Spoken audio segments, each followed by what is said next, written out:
מנועי הרנדר הם אלו שקובעים את הנראות הסופית של הכל, איך התאורה, החומרים והמצלמה יגיבו זה לזו. לרנדר משמע להפוך את התלת לתמונה סופית, דו-מימדית. כשאנחנו לוחצים על רנדר, בתפריט העליון, רנדר אימג', נפתח חלון, ובו לאחר כמה רגעים של מאמץ חישובי, תמונה דו-מימדית עשויה פיקסלים מזווית המצלמה שבסצנה. דבר ראשון, נעביר את התצוגה שלנו במצב התצוגה של הוויופורט לרנדר פריוויו. כך נוכל להציץ לנראות הסופית שנגדיר. בלנדר מכילה בתוכה 3 מנועי רנדר מובנים, Workbench, Eevee וסייקלס. לכל אחד מהם יש תפקיד ייחודי. בואו נצלול להגדרות רנדר של כל אחד מהמנועים. בפרופרטיז אדיטור יש לנו לשונית של רנדר, אייקון של מצלמה. כאן כל ההגדרות רנדר מרוכזות. בואו נבחר את ה-Workbench. ה-Workbench אחראי לממשק קליל ורספונסיבי. הוא משמש אותנו לשלבי העבודה כמו מידול, אנימציה ועוד. אך הוא חסר תועלת בשלבי יצירת חומרים ותאורות. לרוב לא נרנדר אותו, למעט לטסטים מהירים של אנימציה. כל ההגדרות כאן זהות להגדרות שיש לנו מהוויופורט כאן למעלה. הן הגדרות שנועדו לעזור לנו לשלבים שהם טרום רנדר. יש לנו כאן 3 הגדרות למעין הצללה מאוד בסיסית. סטודיו עם פריסטים שונים שמדמים תאורות שונות. המדקאפ נותן לנו הצללה סופר פשוטה שאמורה להראות אלמנטים שונים בפני השטח של האובייקט. והפלט שנותן צבע ללא שום הצללה שהיא. כאן נקבע איך להתייחס לצבע. כרגע אנחנו עם צבע אחד אחיד שאפשר לשנות. אפשר לסמן כל אובייקט בצבע שונה ב-Object Properties באזור של ה-Viewport Display. במקרה הזה צבעתי כל אחד מהמנועים בצבע אחר. במקרה של טקסטורה פשוטה נוכל לראות אותה, או שלפעמים נרצה צבע רנדומלי לכל אובייקט בסצנה. יש לנו כאן עוד אופציות לתצוגה של צללים, Cavity, Ambient Occlusion, קו מתאר, הברקות ועוד. המגבלות של מנוע Workbench די ברורות. אין תגובה לגופי תאורה בסצנה, והתצוגת חומרים ממש בסיסית. הכי הרבה שנצליח להוציא מהחומרים בתצוגת ה-Workbench, אם נעביר בהגדרות Color ל-Material וצבע, מתכתיות, חספוס ושקיפות. וגם אלו מאוד בסיסיים. נעבור ל-Eevee. המנוע Eevee כבר ישמש אותנו לשלבים בעבודה שאנחנו יוצרים חומרים ומכוונים תאורה. ובעצם מכינים את הנראות הסופית של היצירה שלנו. הוא מנוע שהיה אמור להיות תצוגה מקדימה לנראות הסופית של סייקלס, אבל הוא הפתיע לטובה אפילו את היוצרים שלו. מה שמייחד אותו זה שהוא ריל טיים, ולא צריך לחכות לכלום. הוא דומה מאוד למנוע של משחקים והוא משתמש בטריקים דומים. בואו נסתכל על ההגדרות שהוא מציע לנו. בדרך כלל, את רוב ההגדרות אנחנו נדליק והן סגורות כברירת מחדל נטו בשביל לחסוך בביצועים כשאין צורך בהן. הסמפלין קובע כמה סיבובים יעשה המנוע רנדר כדי להגיע לתוצאה הרצויה. יותר סמפלים, יותר איכות. שימו לב להפרדה בין הוויופורט לרנדר. כברירת מחדל, הוויופורט נמוך יותר, ככה שנוכל להשאיר את התצוגה הרספונסיבית ולתת את מלוא הכוח ברגע הרנדר. ה-Ambient Occlusion הם הצללות במפגש בין האובייקטים. אלו לא צללים שמופיעים מגופי התאורה, אלא נטו מקרבה של אובייקט לאובייקט. בכדי לרמות את העובדה שב-Eevee חומרים זוהרים לא באמת משפיעים על האובייקטים בסצנה, יש לנו את בלום. הבלום מייצר תחושת סנבור או זוהר בצבעים עם ערך בהיר מאוד. כשבפועל הוא זולג מגבולות החומר ומייצר את האשליה שיש פה משהו מסנבר. המושן בלר קשור לאנימציה, והוא אפקט טשטוש ומריחה של אובייקטים במהירות גבוהה. למשל, נוכל לראות שהמנוע כאן בפליי פועל והרצועה מסתובבת. אם נרנדר, נוכל לראות מה עושה המושן בלר. זה אפקט שדומה לאיך שהעין האנושית תופסת תנועה מהירה. הסקרין ספייס רפלקשן יוצר תחושה של החזרי אור והשתקפויות שקופצות בין אובייקט לאובייקט. זה לא חישוב פיזיקלי בשום צורה, אלא אשליה שנעשית מזווית ההסתכלות שלנו. טריק שלקוח ממשחקי מחשב. אנחנו יכולים להרחיב את היכולת של הסקרין ספייס רפלקשן כאשר אנחנו מדליקים את הרפרקשן.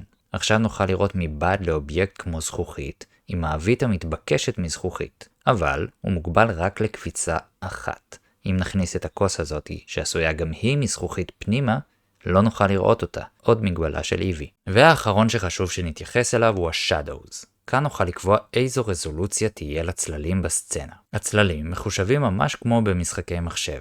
ככל שנעלה את הרזולוציה, כך הצללים יהיו חדים יותר. כמו שאתם רואים, Eevee הוא מרשים. הוא נותן לנו לראות הרבה מאוד בזמן תגובה מיידי.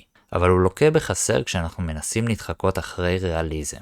ההשתקפויות, שבירות האור בזכוכית, הצללים וחומרים שמפיצים אור, כל אלו לא משפיעים זה על זה בצורה פיזיקלית ומדויקת. האחרון בחבורה הוא מנוע סייקלס. הוא התותח הכבד, הוא משתמש במערכת פיזיקלית של חישובי קרני אור הקופצים בסצנה. הוא מתחכה אחרי ריאליזם והוא איטי יותר. כל האופציות שראינו כהגדרה ב-EV קיימות תמיד בסייקלס, ולכן אין צורך להדליק אותן. תוכלו לראות שהאנרגיה זוהרת בפנים ומשפיעה על הסביבה שלה. וניתן לראות את הכוס ההיא שהכנסנו קודם, משמע שאנחנו לא מוגבלים בהשתקפויות כמו ב-EV. ובכללי הכל יותר ריאליסטי כמו שהייתם מצפים שאור יתנהג.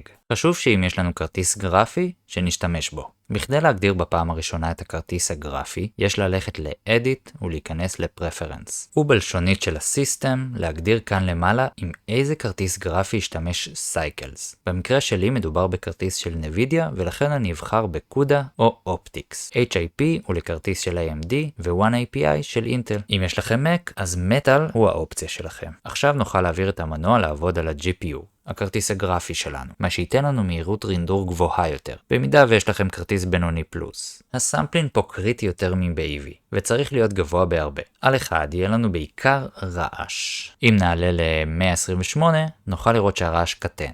נוכל לראות משמאל למעלה את הסמפלים. כל אחד הוא עוד סיבוב של המנוע שהולך ומשפר את הנראות. במקרה של השתקפויות ושקיפויות של זכוכית, נדרש מאיתנו הרבה יותר סמפלים. אבל כאן הדינויזר נכנס לפעולה. תראו שמרגע שנפעיל אותו, הוא ינסה להשלים את האזורים עם הרעש וליצור לנו תמונה נקייה יותר. גם בשביל הדינויזר, ככל שניתן לו יותר סמפלים, ככה יהיה לו יותר עם מה לעבוד. אבל נזדקק למשמעותית פחות סמפלים בזכותו. בתפריט ה-Light Path, נוכל לקבוע כמה קפיצות קרן יעשו בכל סמפל, ועל מה הן ישימו דגש. יש לנו סך הכל 12 קפיצות קרן לסמפל אחד. מתחת, נראה שיש לנו כאן חלוקה מה לתעדף בכל סמפל. למשל הטרנסמישן, כמו שאנחנו רואים, זכוכית דורשת יותר מאמץ ויותר קרני אור, כדי להתרנדר ברור וללא רעש. כאשר אנחנו על סייקלס, בעצם כל שלושת המנועים בהישג יד כאן מהוויופורט. עיגולים למעלה, Workbench, EV, סייקלס. בואו נדבר על זמן רינדור. כשמדובר בדברים מסוגננים, EV עושה את העבודה ולא ניתן לראות הבדל גדול מדי. אבל כשאנחנו רוצים לתת תחושה אמיתית ולהשתמש באור וחומרים כמרכיב עיקרי בסצנה, נשתמש תמיד בסייקלס. רק קחו בחשבון את הזמן שלוקח לרנדר. למשל, את הסצנה הזאת ב-EV לקח לי 10 שניות לרנדר, ובסייקלס לקח לי 1.5 דקה לרנדר. לפריים בודד לא מדובר בהפרש רציני, גם כי זו סצנה לא מאוד מורכבת. אבל כשמדובר באנימציה, ההבדל יכול להתנפח לימים ושבועות. הגדרות כלליות יותר שכדאי שנכיר. בלשונית של הפילם נוכל להדליק את טרנספרנט. עכשיו הרקע של הסצנה יחשב שקוף. ככה נוכל לרנדר תמונות ולשמור אותם בפורמט שתומך בשקיפות, כמו PNG, ולאחר מכן לערוך אותם בשכבות. כאן ננהל את עיבוד הצבעים שיוצגו בפנינו בבלנדר. בואו נציץ על חלק. רובנו עם מסכים עם טווח צבעים sRGB. אם יש לכם מקבוק של אפל, אתם יכולים לעבור לדיספליי P3 וליהנות מטווח צבעים גבוה יותר. מתחת יש לנו את ה-View Transform. כרגע אנחנו על סטנדרט, שהוא די straightforward ומתאים לסצנות גרפיות כמו בקורס הזה. AGX מתאים לסצנות ריאליסטיות יותר. הוא יודע לצמצם אזורים בהירים ורבועים מדי, והוא מתחכה אחר הנראות של תאורה בסרטים. פילמיק הוא הגרסה הקודמת של AGX, והוא בטח יזרק בקרוב לפח. פילמלוג משטיח את הצבעים. דבר משמעותי מאוד כאשר נרצה עוד לאבד את התמונה מאוחר יותר. פוסט, תיקוני צבע וכו'. יש עוד מנועי רנדר רבים שיכולים להתממשק עם בלנדר, כמו קורונה, אוקטיין, רדיון פרו רנדר, V-Ray, רדשיפט, רנדרמן ועוד. כל מנוע רנדר הוא בעל תאורות וחומרים משלו, כך שאי אפשר לקפוץ ביניהם בקלות בפרויקט קיים. EV וסייקלס יודעות לדבר אחת עם השנייה וחולקות פרמטרים רבים משותפים, שזה מאוד נדיר. זהו, אנחנו יודעים את מיטב מה שצריך על מנועי הרנדר בבלנדר ומה היתרונות והחסרונות של כל אחד מהשלושה. בואו נצלול בשיעורים הבאים לכל מה שצריך כדי ליצור רנדר מוצלח. נתראה בשיעור הבא.